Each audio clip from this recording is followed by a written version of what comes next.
Remnants of the Veil, Episode 1. The Signal. Prologue. The galaxy did not die in the Sundering. It would have been simpler if it had. What the Sundering did was worse than death. It left everything broken but alive. Stars that had burned for billions of years were extinguished in a heartbeat. Worlds that had been gardens became tombs.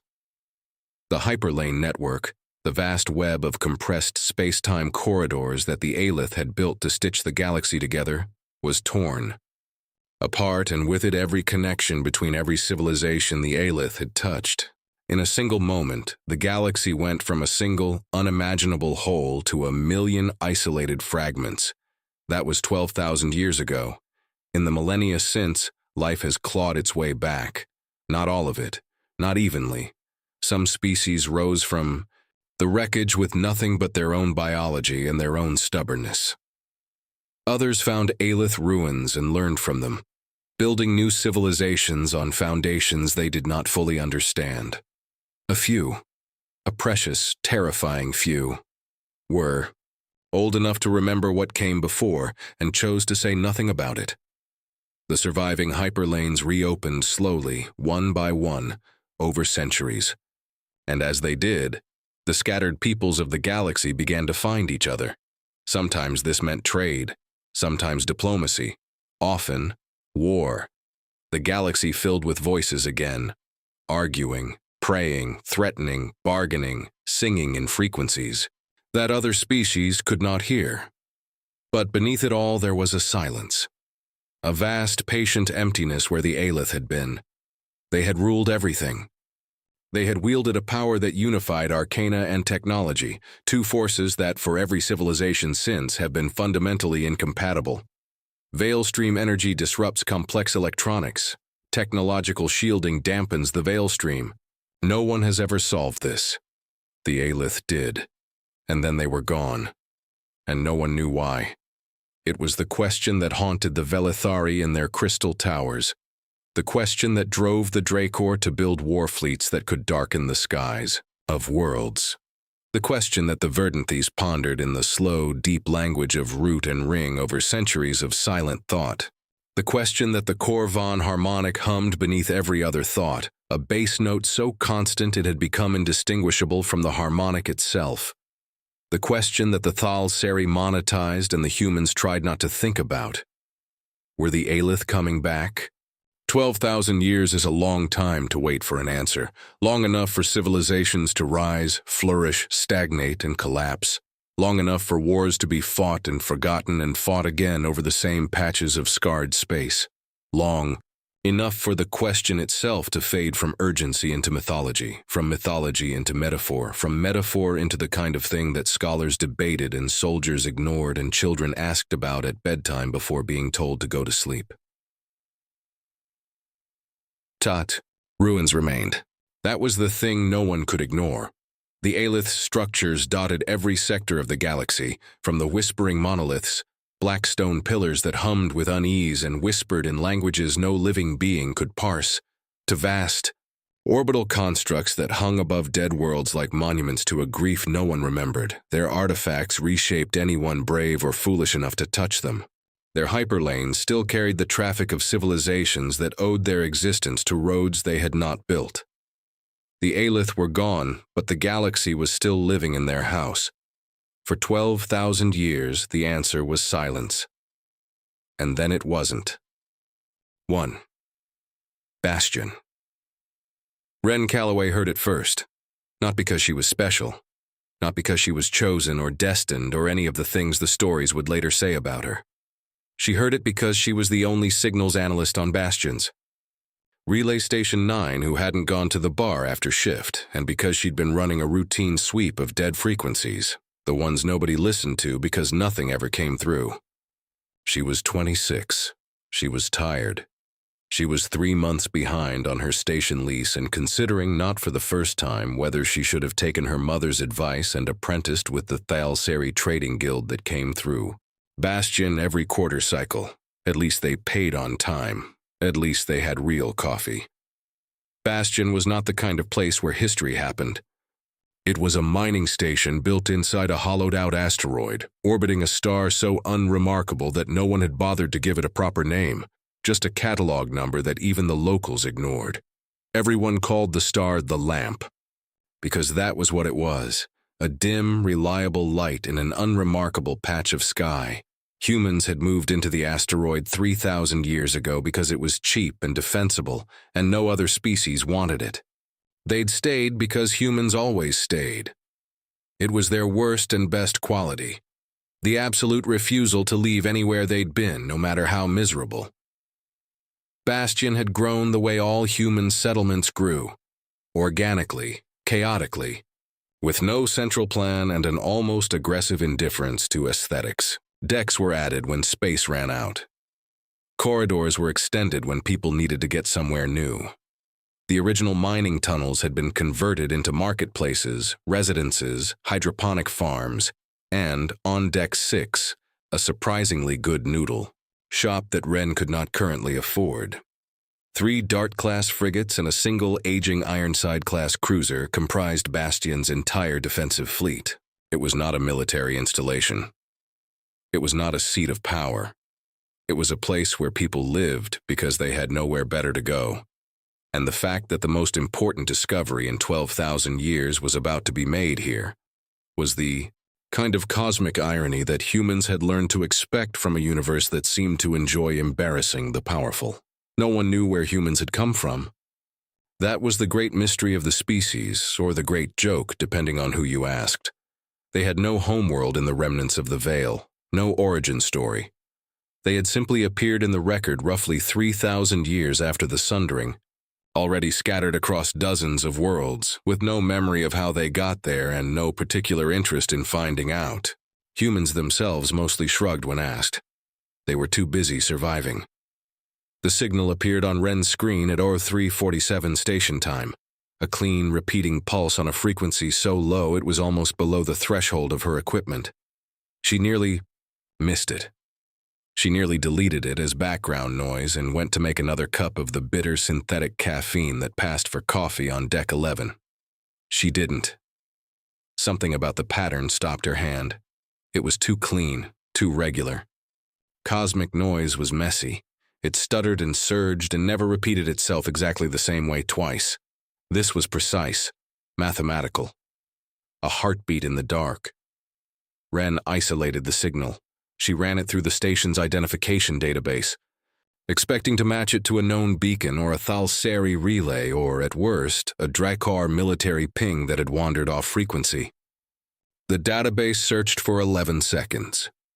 An eternity. No match. Ren sat very still. Her hands were shaking, though she wouldn't realize that until later. She pulled up the signal's origin point and felt the air leave her lungs. It was coming from beyond the rifts. Nothing came from beyond the rifts. The rifts were where space-time itself had been torn apart by the Sundering, vast, impassable wounds in the galaxy, where neither arcana nor technology functioned reliably. Ships that entered the rifts did not come back. Probes sent garbled nonsense for a few minutes and then went dead. The rifts were the edge of the known galaxy. Beyond them was nothing. Or so everyone had believed. Ren opened a priority channel to Bastion Central Command. Her voice was steady. She was proud of that afterward. "This is Relay Station 9, Analyst Calloway. I have an unidentified repeating signal originating from beyond the rift boundary in Sector Auris 7. Frequency is sub-band, non-matching to any known source, requesting immediate verification and escalation." A long pause, then a voice she didn't recognize. Someone above her supervisor, Commander Hadley's pay grade, pulled out of sleep by the priority flag, said very quietly, "How long has it been broadcasting?" Ren checked the waveform analysis, checked it again. Her hands had stopped shaking. Something colder had replaced the fear. "Based on signal degradation patterns," she said, "approximately 12,000 years." The line went silent. Then, "Don't move. Don't tell anyone. We're sending a team." Ren set down the comm. She looked at the signal pulsing on her screen. She was a tired, underpaid analyst on the night shift, in a station nobody important had ever visited, and she had just found something that was going to change everything. The military team arrived within the hour, officers she'd never seen before, from ships that had docked without the usual bureaucratic delays. They brought equipment she didn't recognize, bearing no faction markings, operated by people who answered her questions with silence and her requests with polite smiles. That meant nothing. Commander Hadley was pulled into a meeting and didn't come back. Someone mentioned the Silence Engine, a Drakaur-held Aelith artifact that could suppress the Veil Stream in a 1-mile radius, and then stopped talking when they noticed Ren was still in the room. She was not important enough to be briefed. She was not important enough to be in the meeting. She was the person who had pressed the button. The button was what mattered. She was just the finger. That should have bothered her. Maybe it would, later. Right now, she sat in her chair and watched the signal pulse, and thought about her father, a hyperlane surveyor who had disappeared on a routine mapping run when she was 12. She had taken this job because it was the closest thing to looking. For him, without admitting, that was what she was doing.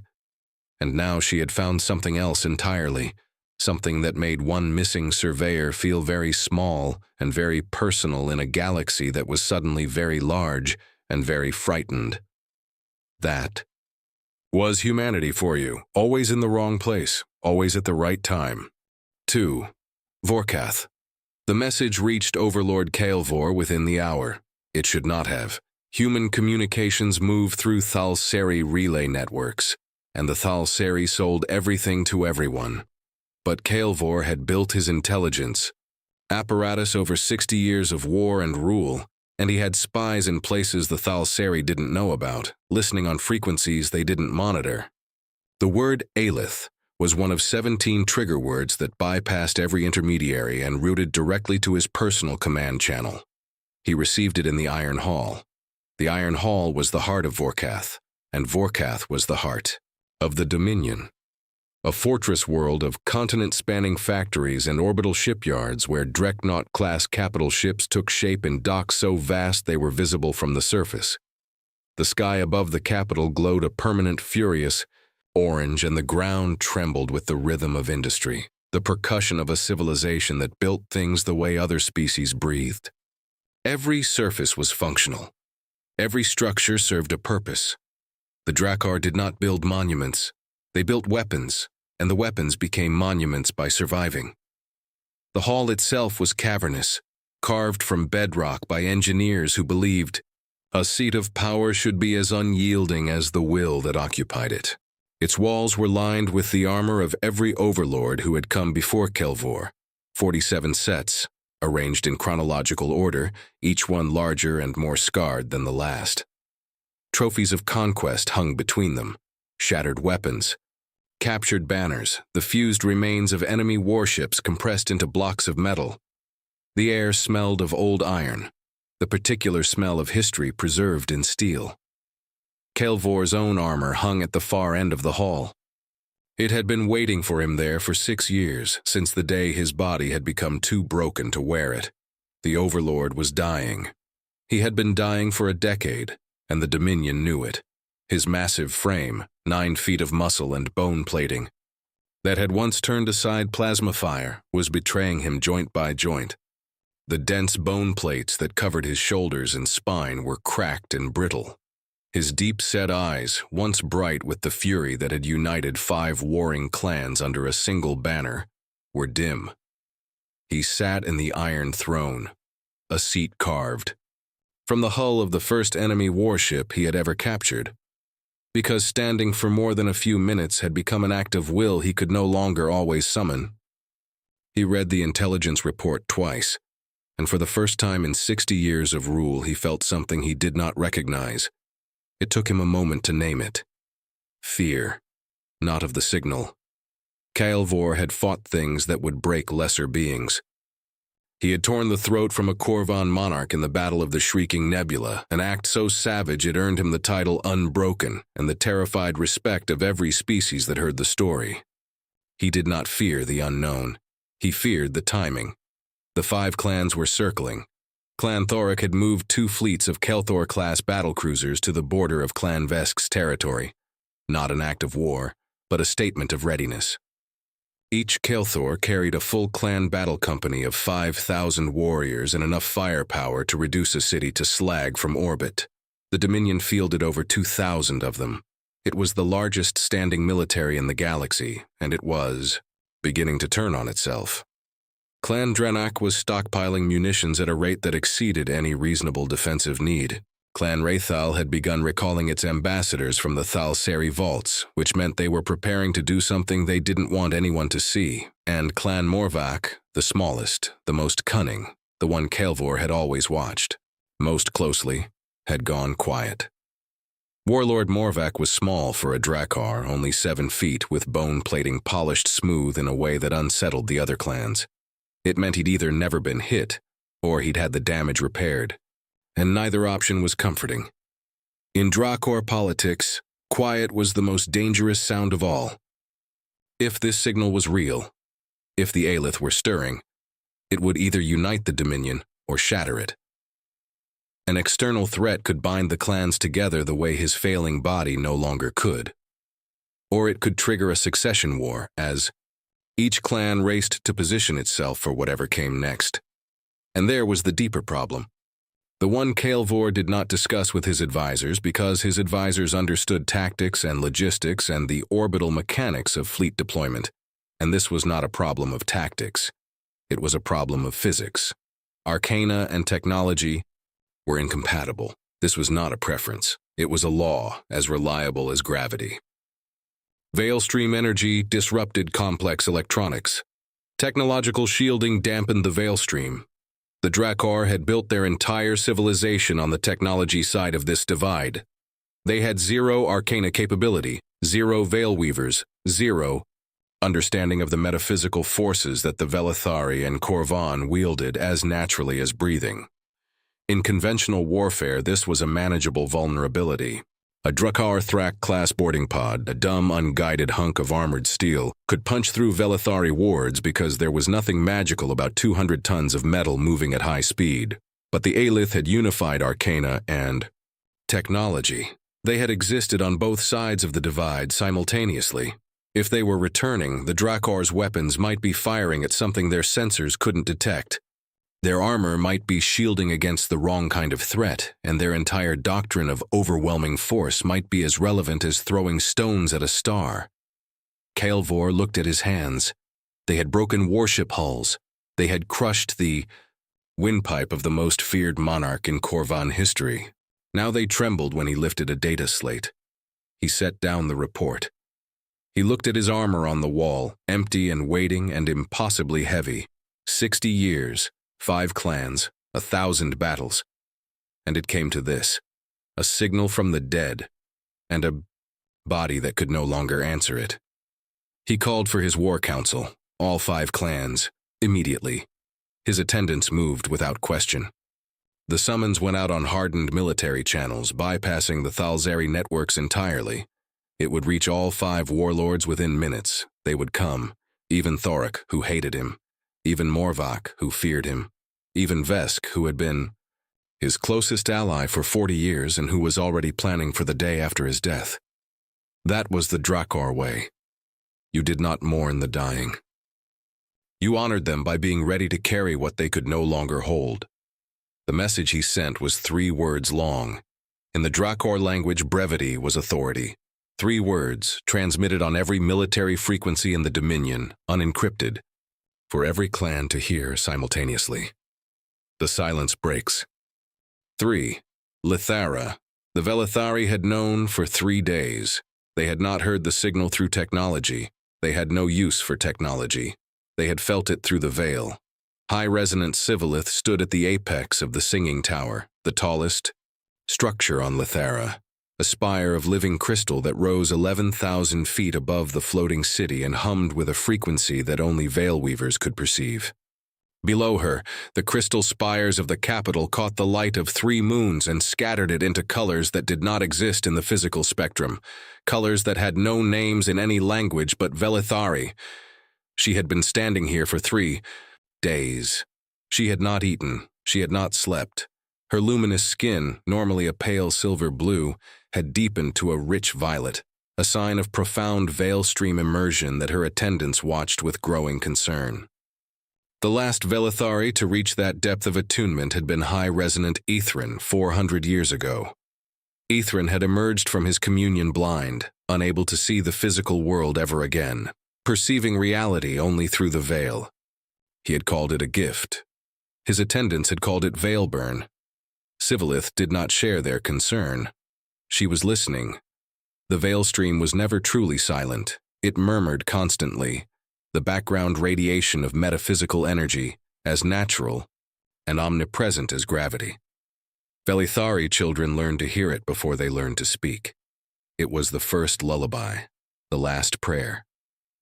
The current that connected every veil weaver to every other, across distance, across time, across the thin and trembling boundary between what was real and what was possible. But 3 days ago, the murmur had changed. A new note in the eternal. Song rising from somewhere impossibly deep. Not from within the veil stream, from beneath it.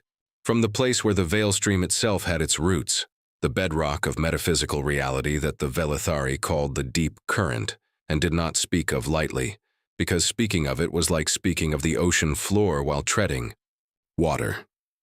Only 3 Velithari in recorded history had touched the deep current and survived. Syvelith was one of them. What she had found there had changed her, though she had never said how. Something was stirring in the deep current. Something that had been still for 12,000 years. Syvelith reached deeper. The singing tower amplified her consciousness, spreading it outward through the veil stream like ripples on an infinite ocean. She felt the galaxy, not as a map, but as a living tapestry of minds. She felt the Qhorvaan harmonic, vast and buzzing. A billion minds humming in a key that harmonized with the veil in ways the Velithari had never fully understood. She felt the Verdanthys, ancient and slow, their root networks pulsing with a rhythm older than starlight. She felt the dead zones, where the Sundering had torn the veil stream apart, cold and numb like scar tissue on the body of the universe. She felt the rift boundaries where reality itself grew thin and uncertain, and she felt very faintly what lay beyond them. And she felt the signal. It was not a sound. It was not a thought. It was a pressure, vast, warm, and patient, pressing against the underside of reality the way a hand presses against a window from the other side. It did not demand. It did not threaten. It simply existed, with an intensity that made her eyes burn and her heart stutter and the crystal beneath her feet sing a note it had never sung before. The sensation had a name in the Resonance archives, written in the oldest form of Velithari. Script, the breath of the makers. The cost of reaching this deep was already burning through her. She could feel the veil burn creeping in at the edges of her perception, a blurring where physical sight and veil stream sight bled into each other. Her eyes, already white from centuries of arcana use, ached with a light that had no source. Every minute she stayed immersed cost her something she could not get back. That was the price. That was always the price. The veil stream gave freely, but it took from those who reached too deep. Syvelith opened her eyes. She descended the tower in silence. At the base, her senior attendant, a young Velithari named Calindra, whose deep gold eyes marked her as newly awakened to the veil, stepped forward. "High Resonant," Calindra said. "The Council has been requesting your presence for 2 days. The Drakaur have issued a war council summons. The humans have transmitted—" "I know what the humans have transmitted," Syvelith said. Her voice was hoarse. "I know the Thal'Seri are already selling it. I felt all of it." "And the Qhorvaan?" Syvelith paused. Something in her expression made Calindra take an involuntary step back. "The Qhorvaan have stopped speaking," Syvelith said. The entire harmonic. Every mind in the collective, silent, at the same moment, in the same breath. Calindra's golden eyes widened. "What does that mean?" Syvelith turned toward the council chambers. The crystal corridors stretched before her, luminous and ancient and suddenly terribly fragile. "The council will want to send an expedition," she said. "They will tell themselves it is their destiny, their sacred right. They will assemble a fleet of Seraph-class wardships and Luminarch Sanctum ships, and they will sail toward the rifts with the absolute confidence of beings who believe the universe was arranged for their benefit." "And you, High Resonant?" Kalindra asked. Syvelith looked through the doors at the assembled council. 12 of the most powerful veil weavers in the galaxy, their skin blazing with luminescence, their white eyes serene. The Resonance Council was ancient, conservative, and deeply invested in the belief that the Velithari were the spiritual inheritors of the Aelith. It was a comforting narrative. It was also, Syvelith suspected, dangerously wrong. The feeling she had touched in the deep current was not benevolent. It was not hostile. It was vast and patient and aware, and those qualities did not combine into anything as simple as welcome. "I think whatever is out there does not care about our destiny," Syvelith said quietly. "I think it has its own." She entered the chamber. The doors closed, and the crystal corridors of Lythara continued to sing, oblivious to the fact that the song was about to change. For Thyrasil. The Verdanthys did not hear the signal the way the Velithari did. They did not detect it the way the humans did. They felt it the way a forest feels a change in season, not as information, but as a shift in the nature of being. Alive. On Thyrasil, a single interconnected superorganism spanned the entire planet. It was not a forest in the way that smaller, younger species understood forests. It was a mind. A continent of thought, grown slow and deep over millennia, so vast that the geological record of the planet had formed around its roots. Mountains had risen and eroded in the time it took the oldest elders to complete a single deliberation. Rivers had carved new beds. Ice ages had come and gone like breaths. The deep thread, the root network that connected every Verdanthys on the planet, pulsed with a rhythm that had not changed in 9,000 years. It was not a government. It was not a hive mind. It was something for which no other species had a word, a shared awareness that moved at the speed of sap, deliberating across centuries, reaching conclusions that arrived so slowly they felt, to the younger Verdanthys, like the natural order of things rather than decisions made by ancient minds. Until now. Elder Roothaern stood in the Valley of Long Silence. It was not the oldest elder on Thyrasil. That distinction belonged to something deep beneath the northern continent that had not communicated with the surface in 4,000 years. But Roothaern was the oldest elder that still spoke, and when it spoke, the deep thread listened, 300 feet tall, trunk wider than a city block. Bark so ancient it had fossilized in places, creating patterns that Velithari scholars had mistaken for Aelith script.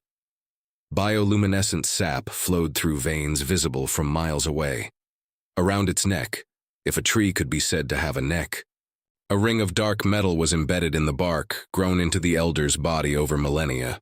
The Root Mother's crown, the Velithari called it, an Aelith artifact that pulsed with a light synchronized to Roothaern's sap rhythms.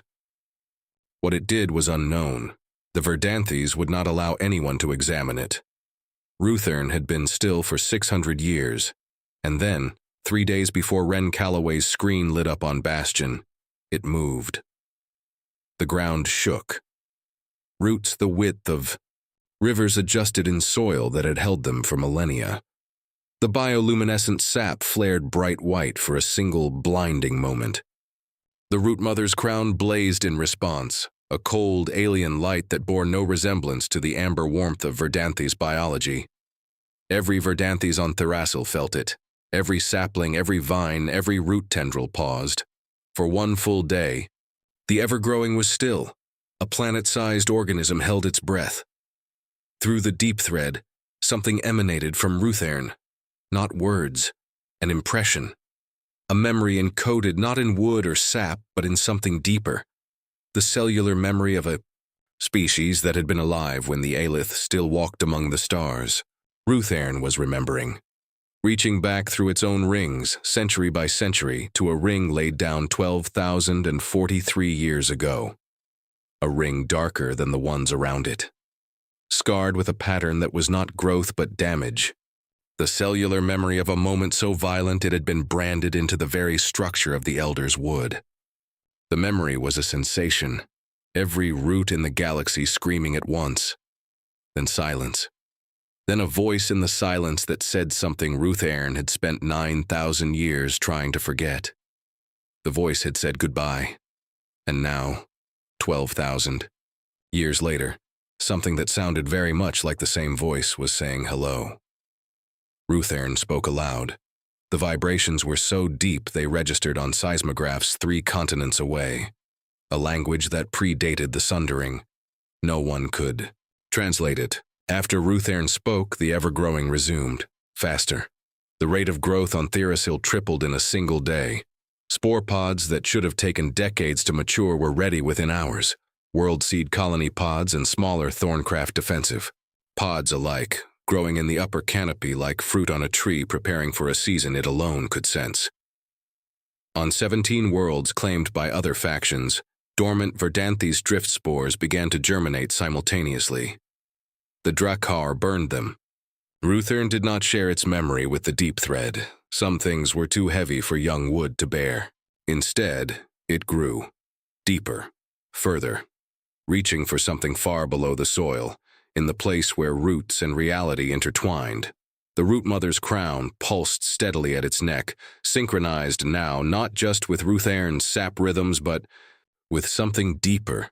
The same frequency as the signal broadcasting from beyond the rifts. The artifact knew. It had always known. It had been waiting, patient as only Aelith things could be patient, for the moment when the voice said hello again.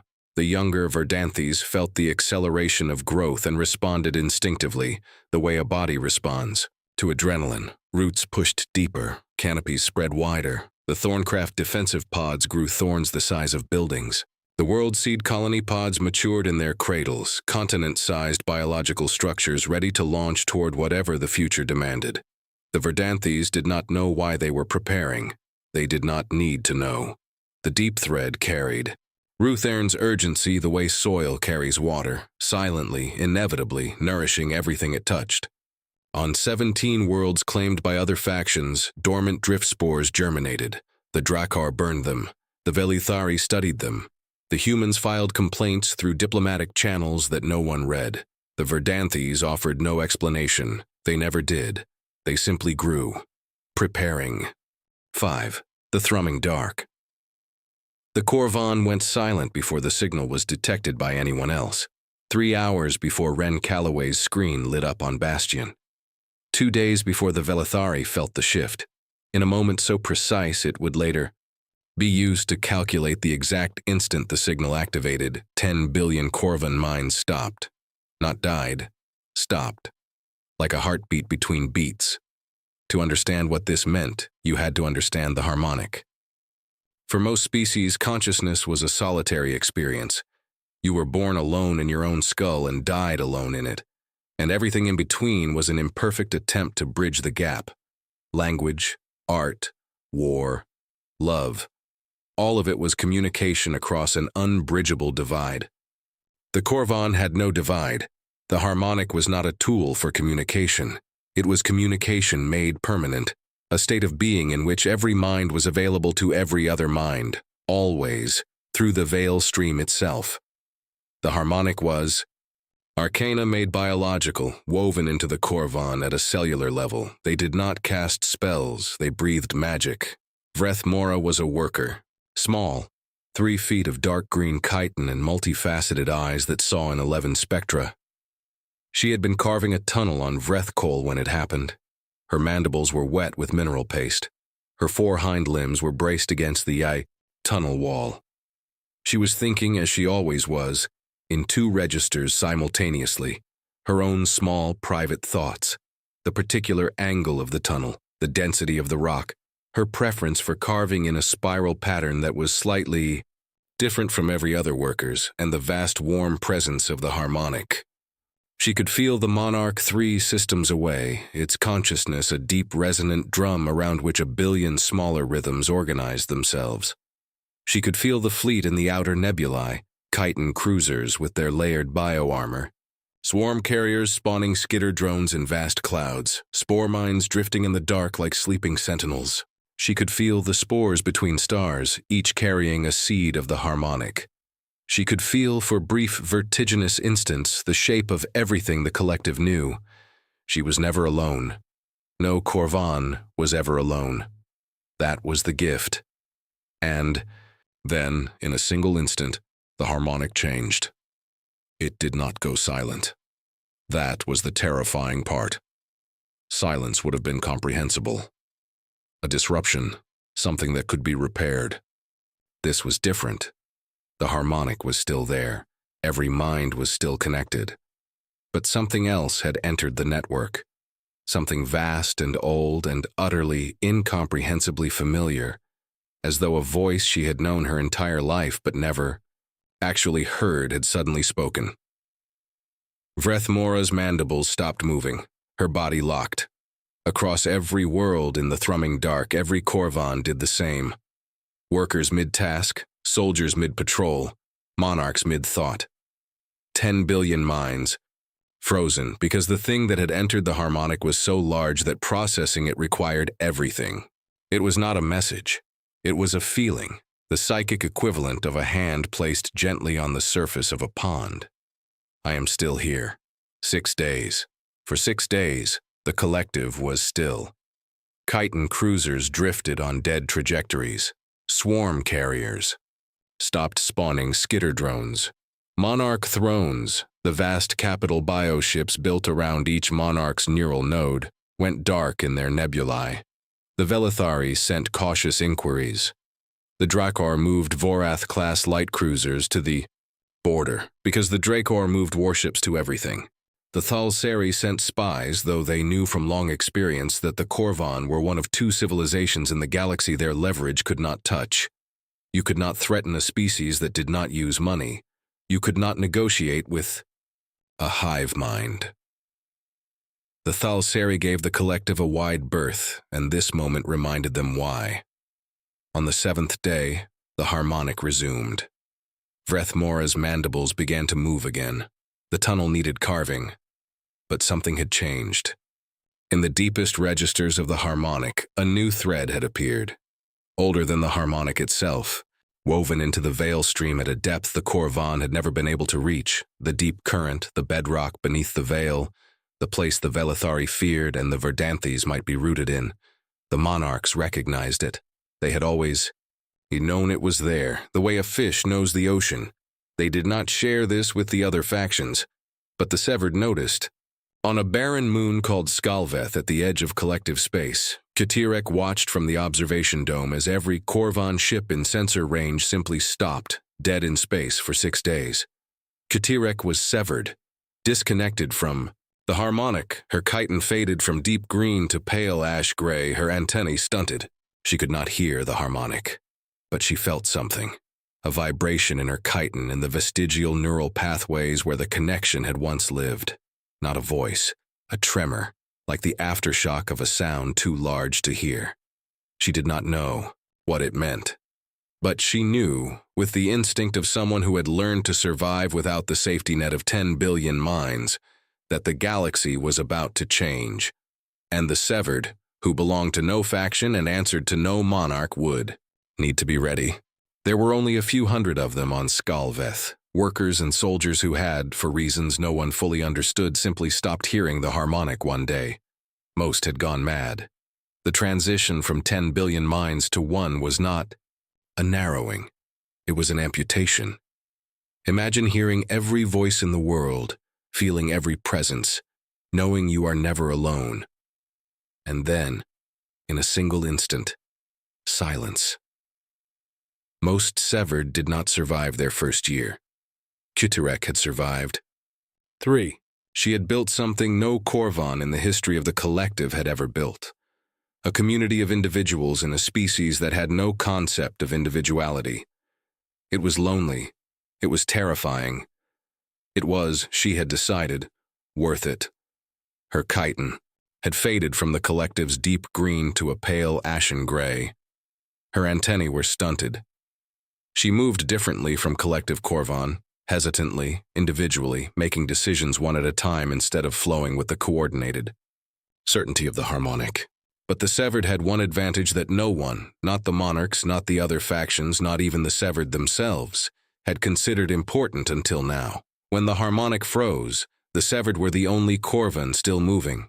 The crew, only minds unaffected, the only eyes still open.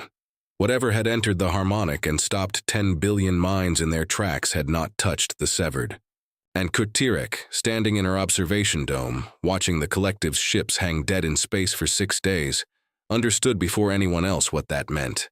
The severed were immune to whatever was coming, and that made them either the most valuable beings in the galaxy or the most dangerous. 6. The vaults. Merchant Prince Yaveth learned of the signal 40 minutes after Calloway reported it because Yaveth had purchased a surveillance tap on Bastion's priority channels 6 years ago and had been waiting with the patient greed of a species that might not age for something worth the investment. This was worth the investment. Yaveth received the intelligence aboard the Vault of Whispered Ledgers, one of the Syndicate's 12 great trade vessels, a mobile city half a mile long, home to 300,000 Thal'Seri and the largest repository of Aelith artifacts in private hands. Among them, the Ledger of Voids, an Aelith data storage device that projected holographic information based on the user's intent. Ask it about trade routes, and it showed hyperlane maps that no longer existed. Ask it about the Sundering, and it went dark. Yaveth had based several extremely profitable decisions on information from the ledger and refused to discuss how. The vault was docked at the Nexus Junction, the contested hyperlane crossroads that served as the galaxy's closest approximation of neutral ground. Every major faction maintained an embassy there. Every minor faction sent traders. The Nexus was where wars were negotiated and truces were purchased, where Drakaur warlords sat across tables from Velithari diplomats and pretended not to despise each other, where human merchants sold scavenged technology to anyone with currency and asked no questions about what it would be used for. The air in the Junction's common sectors smelled of a dozen different biologies and the sharp ozone of Veilstream residue from Velithari visitors. The Thal'Seri had not built the Nexus, but they owned most of it. Today, the Nexus was in chaos.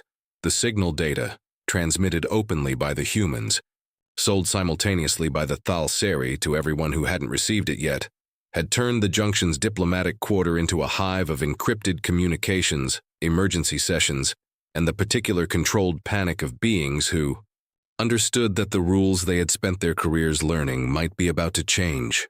Drakaur military attachés were recalling to their embassies. Velithari diplomats had gone silent, their crystal-hulled Whisper-class scouts departing the Junction's docks one by one, vanishing into light-bent invisibility as they cleared the station's perimeter. Today, Yaveth wore the face of a Velithari, trade attaché. It was a useful face, elegant, authoritative, trustworthy in a way Thal'Seri faces never were because no one had ever seen a Thal'Seri's true face. Their natural form was a flowing bioluminescent mass, so they wore other faces, other bodies, other lives. A face was a tool, like a ship or a contract. Yaveth studied 6 screens. Each showed a different faction's response to the signal. The humans had transmitted the data openly, sentimental, predictable, useful. The Drakaur were mobilizing, aggressive, expected, profitable. The Velithari had gone into emergency session, secretive, concerning, very profitable. The Verdanthys were growing faster, inscrutable, worrying, impossible to monetize. The Qhorvaan had gone silent, unprecedented, terrifying, untouchable. Yaveth stared at the last 2 screens longer than the others. The Verdanthys and the Qhorvaan, the 2 civilizations that existed entirely outside the Syndicate's sphere of influence. You could not cut credit lines on a species that didn't use credit. You could not leverage trade dependencies on a species that didn't trade. You could not even infiltrate them. Shapeshifting was useless against a hive mind that recognized its own members by Veilstream frequency, and against a planet organism that detected intruders the way an immune system Detected a virus. These were the Thal'Seri's blind spots, the gaps in the map. Every merchant prince knew they were there, and none of them spoke of it publicly, because admitting you had no power over something was, by Thal'Seri reckoning, indistinguishable from admitting you were nothing. Yaveth leaned back. Fear was a commodity. The most liquid commodity in the galaxy. Fear made people buy things they didn't need and sell things they shouldn't. Against the Drakaur, the humans, the Velithari, the factions that lived inside the economy, fear was Yaveth's sharpest weapon. But against the Qhorvaan and the Verdanthys, Yaveth had nothing. And if the Aelith were returning, the galaxy's power structures were about to be rewritten by beings who made the Thal'Seri look like children playing with coins. Yaveth turned to the Ledger of Voids. The flat, featureless Aelith disk sat on its pedestal, dark and dormant. Yaveth placed a hand on its surface and thought a question. What is coming? The ledger activated. It projected holographic patterns that Yaveth had learned to read over centuries of study, not words, but relationships, connections, probabilities. Trade routes that no longer existed flickered and died, star maps shifted, and then, for the first time in all the years Yaveth had owned it, the ledger showed something new, a shape, a structure. The Echo Gate in Sector Oris 7 rendered in light so precise that Yaveth could see the energy shimmering in its interior. And beyond the gate, in the space that should have been the rifts, the ledger showed nothing. Not empty space. Not darkness. Nothing. An absence so complete that the ledger's projection simply stopped, as though reality itself had a boundary and the ledger had reached it. Yaveth withdrew its hand. The ledger went dark. For the first time in centuries, Yaveth did not know what to do next. So it did what the Thal'Seri always did when they were afraid. It made money. Yaveth opened a secure channel to the other 8 merchant princes. The message was brief. The Aelith signal is confirmed. All factions are moving. Recommend immediate acquisition of every Aelith artifact on the open and black markets. Price is irrelevant. Scarcity is now. Within an hour, every Thal'Seri vault in the galaxy began buying. Within a day, artifact prices tripled. Within a week, they would increase tenfold. Yaveth smiled with a face that was not its own. Because money was control, and control was the closest thing to safety that a species without a homeworld, without an army, and without a true face had ever known. Even if that safety was, for the first time, starting to feel like an illusion. Epilogue. Within a week, every major faction in the Remnants of the Veil knew about the signal, and a number of minor ones. The Terran Remnant transmitted the data openly, because Commander Hadley, a grizzled veteran who had spent 30 years watching dead frequencies and never expected to find anything on them, believed that a threat to the galaxy should be the galaxies to face together. He was missing the last 2 fingers of his left hand from an industrial accident he'd never bothered to get augmented, and he pressed the transmit key with the 3 fingers he had left. And that was that. The most important decision in human history, made by a man with an incomplete hand and a complete conscience. The Drakaur War Council convened for the first time in 30 years. All 5 clans attended. There were no challenges, no ritual combats. Kaelvor spoke for 11 minutes, and when he finished, the Iron Hall was silent, the longest silence in the recorded history of that chamber. 5 warlords, each commanding fleets of Kaelvor battle cruisers and Dreadnought capital ships, each capable of waging wars that spanned star systems, sat in their iron chairs and said nothing. Then Warlord Thorak, the most aggressive clan leader in the Dominion, 8 feet of scarred muscle with a broken left tusk from a duel that killed them both, stood and placed his fist over his chest in the ancient salute. Warlord Morvac followed, his polished bone plating catching the dim light, his face unreadable. Then Vesk, then Drenuk, then Rethal. 5 fists over 5 hearts, 5 clans, united. Whatever came next, the Dominion would face it whole. Kaelvor watched from the Iron Throne as his warlords filed out, each one already calculating, already planning.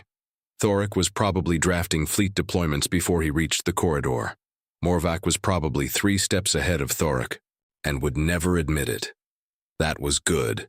Preparation was strength, and strength was survival, and survival was the only creed the Drakaur had ever needed.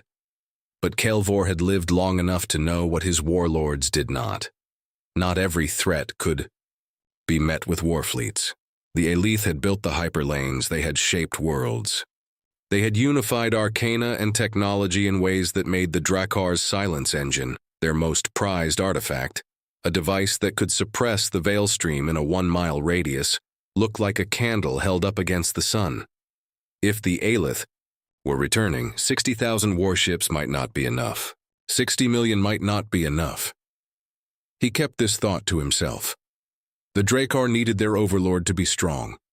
So Kaelvor sat in the Iron Throne and held his trembling hands still, and was strong for as long as his body would allow. The Velithari Resonance Council entered emergency session and did not emerge for 9 days. When they did, they issued a single proclamation. The Velithari would send an expedition to the source of the signal.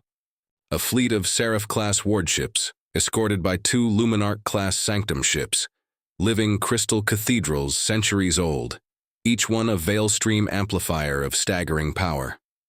They invited no other faction. They informed no other faction of their timeline. On the fringes of known space, smaller groups took notice too. The pallid monks of the Hollow Stars, a reclusive order of mixed-species ascetics who had been studying Aelith ruins for centuries, broke their silence and sent cryptic warnings. The Drift clans, nomadic fleets that called no world home, changed course, dozens of independent flotillas converging on Sector Oris 7. A species called the Vryn, insular and rarely seen, was observed for the first time in decades, their crystalline ships emerging from the deep void on trajectories that made no strategic sense unless they, too, had heard something. The galaxy was larger than anyone had mapped, more crowded than anyone had counted. The great powers mobilized. The Drakaur began constructing something in Vorkaath's orbital docks, something massive with Gorvak warp engines designed to punch through the rift boundary by brute force. The Qhorvaan redirected a biofleet towards Sector Oris 7, a living armada of chitin cruisers, swarm carriers, and a monarch throne whose presence meant this was no scouting mission. The Thal'Seri quietly attached a vault to the convoys, Edge, their Mirage-class couriers already fanning out to sell intelligence on everyone else's movements. The Terran Remnant debated. They had no single government to make the decision, no overlord to give the order. Instead, they argued, across 100 colony worlds, 1,000 station states, 10,000 independent ships. The consolidation movement seized the moment, arguing this was proof humanity needed a unified government. The freeborn pushed back, arguing that centralizing power was the surest way to lose it. And in the margins, individual human captains made their own choices, Corsair-class destroyers and battered Ironside cruisers setting course for Oris 7 under no authority but their own stubborn curiosity. In Sector Oris 7 itself, long-range scans confirmed what the signal's origin coordinates suggested: the Echo Gate. A massive Aelith ring structure, 200 miles in diameter, orbiting a dead star near the rift boundary. It had been dormant since the Sundering. It was dormant no longer. Its interior shimmered with an energy that was neither arcana nor technology, but something older, something that made instruments malfunction and veil weavers weep. No one had been brave or foolish enough to fly through it. Yet, on Thyrasil, the Verdanthys grew. Spore pods launched from the canopy like seeds from a dying flower. The galaxy moved in hours and days. The Verdanthys moved in centuries, but they were moving. And on Bastion, Ren Calloway sat alone in Relay Station 9. Her shift had ended 18 hours ago. The signal still pulsed on her screen. The military team had commandeered the station around her, filling her corridors with equipment and urgency. But no one had told her to leave, so she hadn't. That was the human way. Stay until someone tells you to go, and even then, argue. She thought about her mother, running her supply brokerage on Deck 8, probably already hearing rumors. She thought about her father, the hyperlane surveyor who never came back. She thought about the noodle shop on Deck 6 and the overdue lease and the synthetic caffeine and all the small, ordinary things that made up a life on a station that nobody important had ever visited. And she thought about the signal. 12,000 years old, patient, precise, broadcasting into a galaxy that had not been listening, and which was now listening so hard it might shake itself apart. She wondered if the Aelith had a sense of humor. She wondered if she would live long enough to find out. Outside the station, the galaxy turned. Fleets mobilized, councils convened, roots pushed deeper into ancient soil. 10 billion minds hummed in a frequency they were still learning to understand. And somewhere, in every faction, in every species, in every mind capable of grasping what was happening, the same thought took shape. 12,000 years of silence, and now this. Whatever came next, nothing would be the same. And beyond the rifts, in the wounded dark where space-time had been torn apart 12,000 years ago, the signal continued. It had been broadcasting since the Sundering, since the moment the Aelith vanished. A single, repeating pulse, patient and precise, aimed at a galaxy that had not been listening. But now the galaxy was listening, and on a frequency that no instrument could detect, a frequency that existed not in the electromagnetic spectrum but in the veil stream itself, in the deep current, in the place where physics and metaphysics met and became something that had no name. The signal changed. For 12,000 years it had been a pulse, a heartbeat, a beacon. Now for the first time it modulated, it shaped itself, it became unmistakably, undeniably, impossibly, a voice, and it said, "We remember you."